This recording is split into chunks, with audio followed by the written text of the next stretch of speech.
네, 이번에는 DPF SCR에 관련된 질문.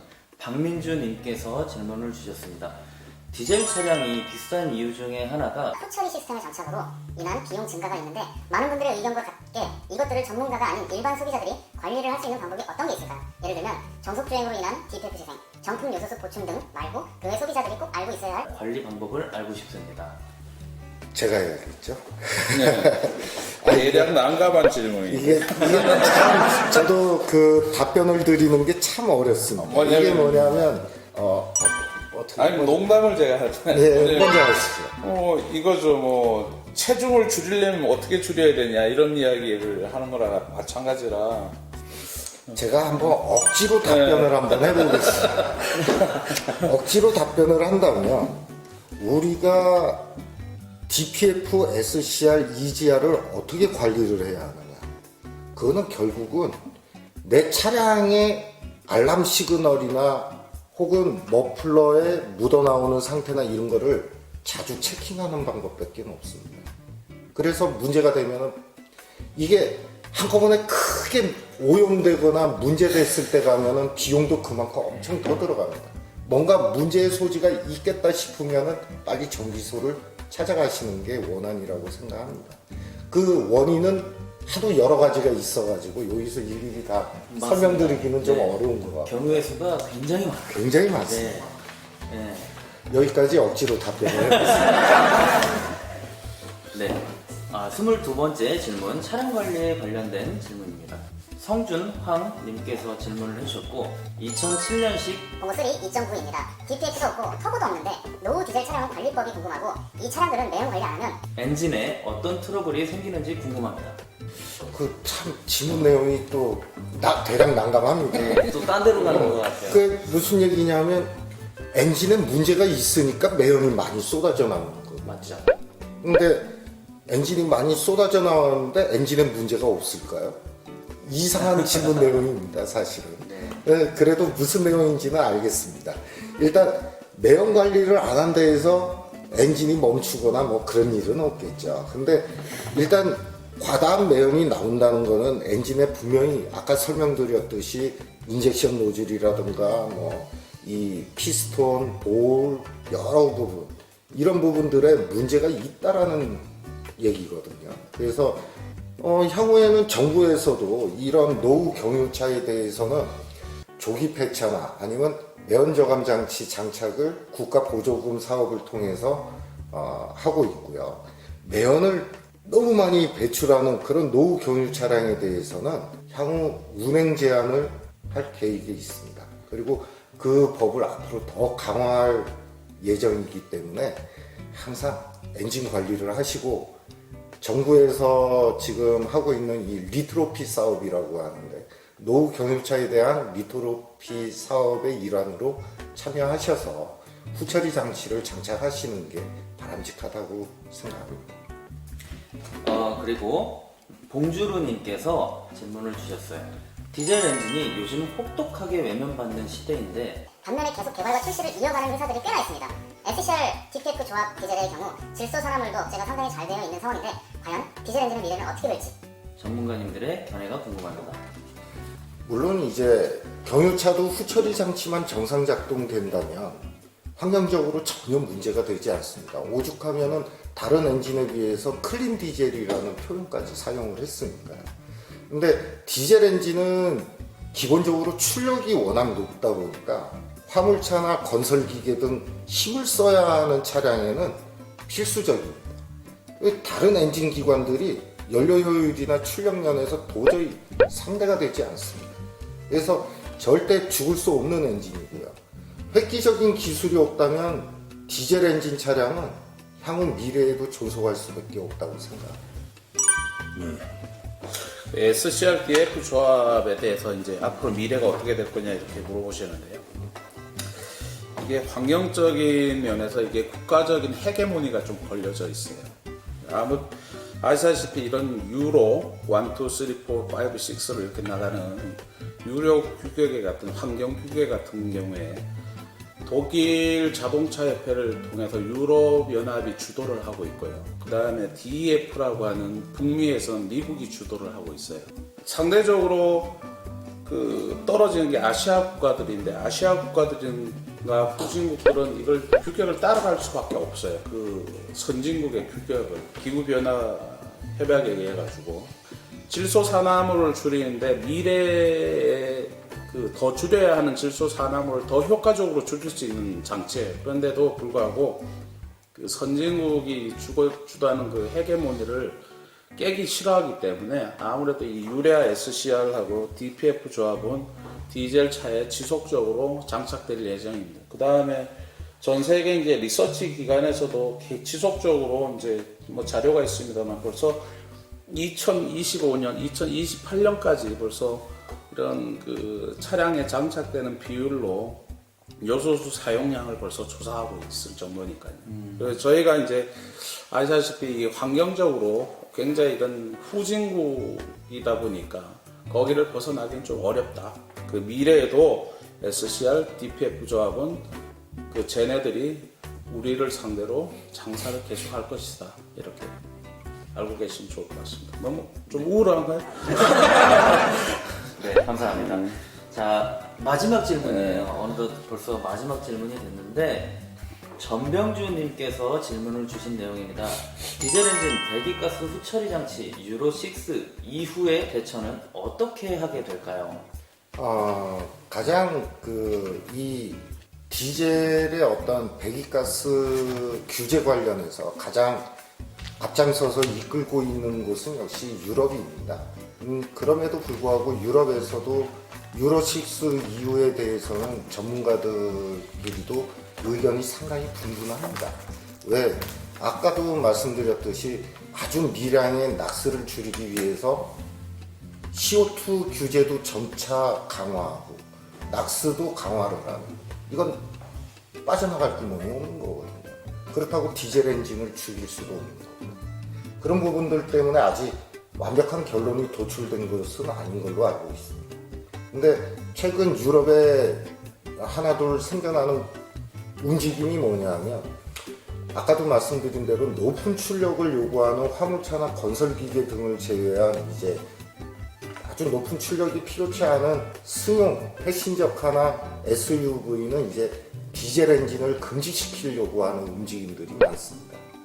향후에는 제가 볼 때는 아주 꼭 필요치 않은 그런 곳에는 디젤을 가급적 사용하지 않는 쪽으로 가지 않을까 하고 생각을 합니다. 네, 이렇게 해서 마지막 질문까지 저희가 한번 살펴봤고요. 잠깐 쉬었다가 제 개인적인 질문들을 한번 해보고 자유롭게 한번 토론해보는 시간을 한번 가져볼게요. 이제 건방진 포즈로 해야 되지 않나요? 이렇게 네. 벌릴게요. 네. 이쪽에서.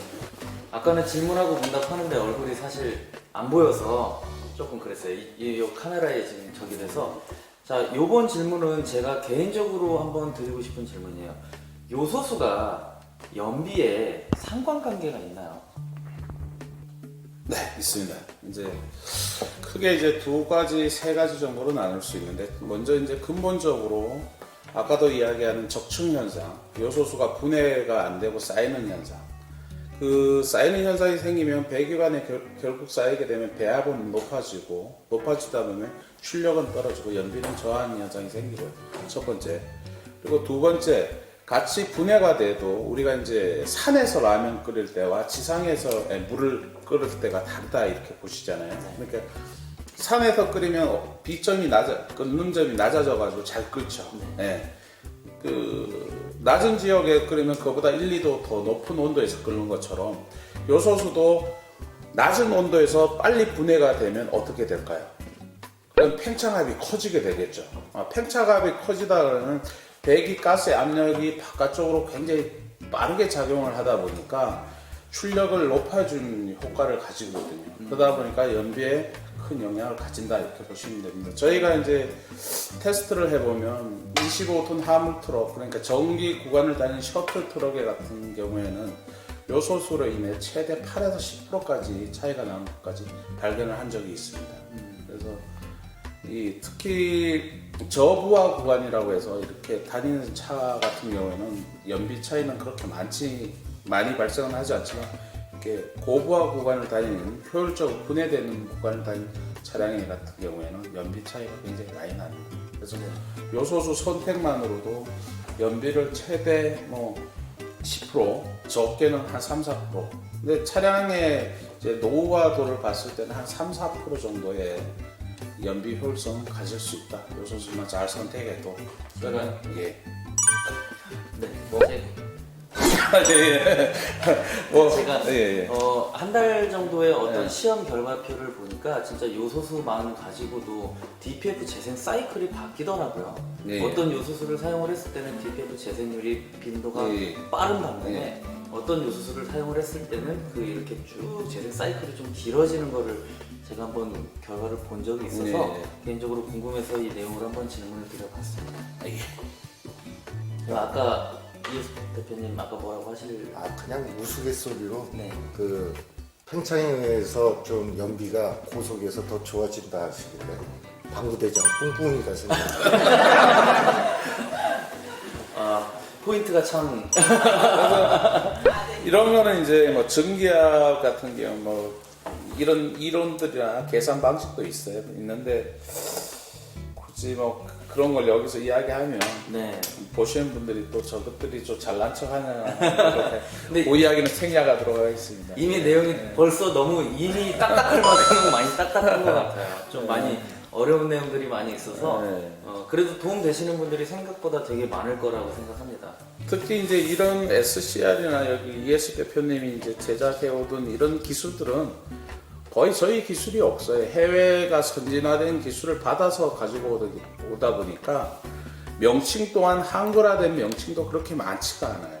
이 명칭 또한 한글화된 명칭이 없다 보니까 이해수 대표님도 가운데 전부 영어를 쓸 수밖에 없어요. 한글화된 명칭이 없어요. 그다음에 국제 포럼이나 세미나를 간다 해도 국내 포럼이나 세미나를 간다 해도 거의 영어로 사용을 하거든요. 그러다 보니까 조금 이제 듣는 사람들 입장에서 답답할 수밖에 없어요.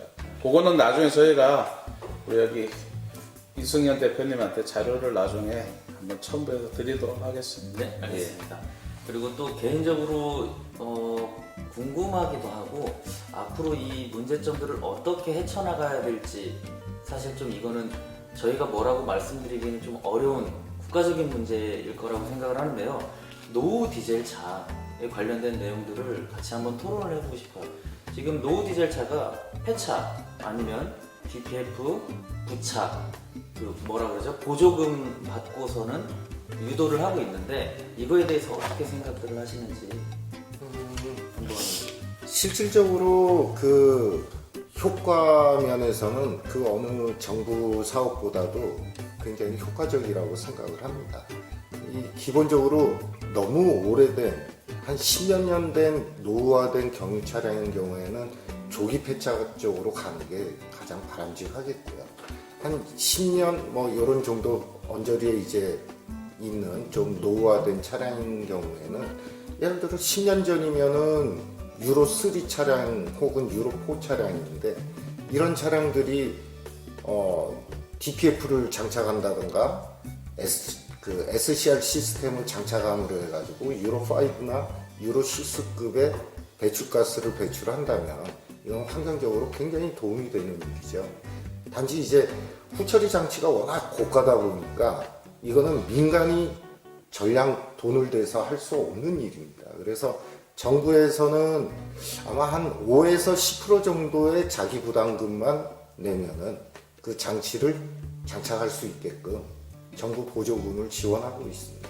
제가 볼 때는 가능한 오래된 차를 더 좀 타시고 싶다라고 생각하시는 분들은 그런 정부 사업에 동참하셔서 후처리 장치 혹은 조기 폐차 지원금도 아주 작지는 않습니다. 그러니까 그런 제도들을 적극 활용하시는 게 어떨까 생각합니다. 이제 가끔 이제 경유차 타는 게 죄냐 이렇게 네. 말씀하시는 분이 있거든요. 맞습니다.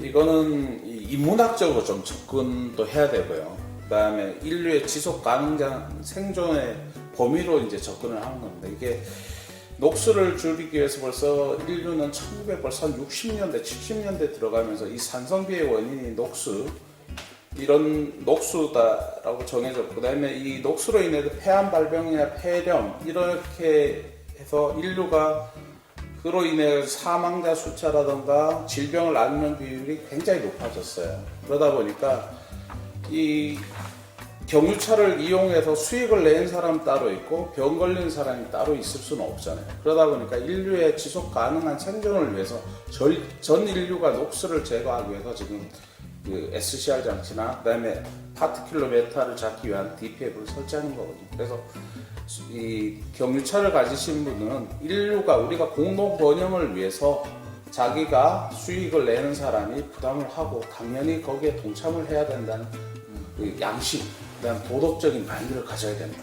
그래서 인류가 지속 가능한 번영과 공존을 하기 위해서. 맞는 말인 것 같습니다. 그래서 굉장히 거시적인 말씀. 제가 좀 생뚱맞게 여러분들 요즘 미세먼지 때문에 굉장히 고통을 많이 받으셨죠. 근데 보통 이제 공기청정기라면 맨 후단에 있는 헤파 필터라는 게 있어요. 그 헤파 필터는 보통 한 0.3 마이크론 정도 입자까지 필터링을 해줍니다. 근데 0.1 마이크론 이하로 내려가면 정말 극히 미세한 초미세먼지들이 있습니다. 이런 것들의 대부분은 대기 중에 있는 삭스나 낙스 오존하고 광화학적인 반응에 의해서 생성이 됩니다.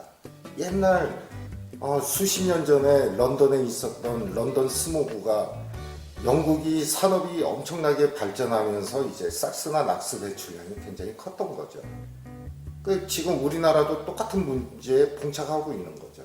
그래서 디젤 차에서 나오는 낙스 혹은 화력발전소에 나오는 낙스 혹은 삭스 이런 부분들의 제거가 왜 중요한지 우리 실생활에 우리가 지금 굉장히 많이 영향을 받고 있습니다. 그래서 여러분들은 항상 환경 하면은 비용은 들어가고 생산적이진 않아요. 하지만 인류가 살아가는 데 있어서는 권 대표님 말씀대로 뗄래야 뗄 수 없는 중요한 문제적인 요소입니다. 그래서 우리가 무조건 돈 들어가고 불편하고 이런 것 때문에 피할 게 아니라 돈도 들고 불편하지만 그래도 가급적 지구의 환경을 위해서 또 인류의 미래를 위해서 후손을 위해서 자꾸 이런 일에 동참을 하신다는 의식을 가졌으면 좋겠습니다. 낙스를 이 상태에서 전혀 줄이지 않는다 그러면 이 산성비로 인해 토양 산성화로 인해서 저희가 이제 일명 식량 자원이죠. 식량 자원 확보에 심각한 영향을 받을 수 있습니다. 인류는 기아로부터 탈피를 할 수 없는 지경까지 갈 수도 있어요. 사실은 이 낙스를 제거하지 않으면 그 정도로 심각하다 이렇게 보시면 됩니다. 네, 오늘 이렇게 두 분 귀한 시간 내주셔서 정말 감사드리고요. 덕분에 궁금한 점이 저도 좀 많이 해소가 된 것 같고 저희 채널을 시청하고 계시는 시청자분들, 구독자분들도 많이 궁금한 점들이 많이 해소됐을 거라고 생각을 합니다. 이 내용 자체가 다 시청자들이 보내주신 내용들이니까요. 다음에 또 하시죠. 네, 저는 완전 네, 좋습니다. 이런 자리를 갖는 게 저는 처음에는 정말 긴장 되게 많이 했거든요. 이런 스튜디오에서 촬영하는 것 자체가 처음이다 보니까 정말 긴장을 많이 했는데 너무 재밌는 것 같아요. 네. 새로운 걸 또 알아간다는 즐거움도 있는 것 같고 저희 또 좋은 내용을 시청자분들에게 전달하는 것도 참 좋은 일인 것 같습니다. 그래서 다음번에는 조금 더 현장감 있는 분위기에서 촬영을 한번 해보는 것도 좋을 것 같아요. 네, 초대만 해주신다면요. 네, 오늘 이렇게 귀한 자리 발걸음 해주셔서 정말 감사드리고 네, 마무리 멘트 어떻게 해야 되지? 박수 치죠. 너무 고생하셨습니다. 고생하셨습니다. 감사합니다. 네. 정 PD님 고생하셨습니다. 고생 많이 했습니다. 고맙습니다.